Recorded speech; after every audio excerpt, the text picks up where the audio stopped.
Bonjour et bienvenue aux méditations quotidiennes au féminin. Aujourd'hui, une source inépuisable. Que l'amour soit sans hypocrisie. Ayez le mal en horreur.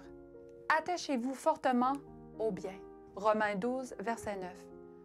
L'hypocrisie est un défaut qui a affligé l'humanité dès l'intrusion du péché sur la terre. Si nous jetons un regard en arrière, nous voyons comment Satan, du haut de l'arbre, parle à Ève en hypocrite. Sous le couvert d'excellentes intentions, il finit par révéler son véritable objectif, la destruction de l'être humain. Nous ne percevons pas toujours à quel point nous sommes entourés de masques, d'hypocrisie. Même l'amour a été la victime de cette intruse qui s'introduit si subtilement dans la vie de tous les jours.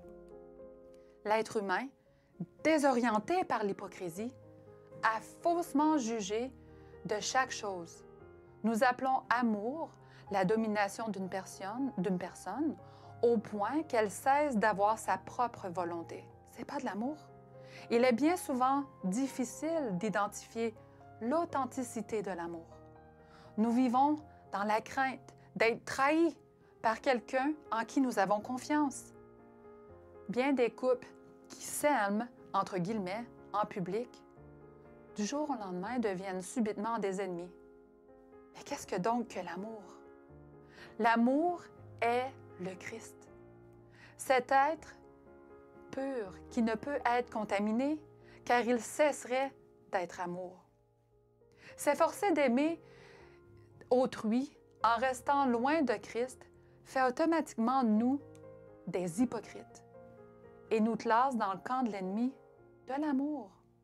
Satan, si ton cœur s'ouvre pour accepter l'amour divin, le Christ y implantera le véritable amour qui agit au-delà de tes désirs égoïsmes, de la satisfaction et de l'intérêt personnel. Tu te trouveras sur une route exceptionnelle, pavée de paix et de sécurité. Il se peut que l'ennemi te secoue brutalement et installe sur ta route des gens, oui, mal intentionnés, qui profiteront de ta sincérité et de ta générosité.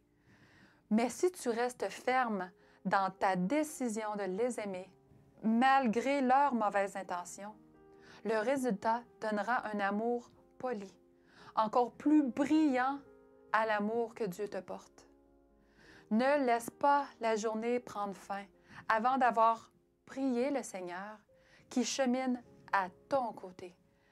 Tes actions seront baignées de l'eau fraîche qui découle de la seule source, de la source divine.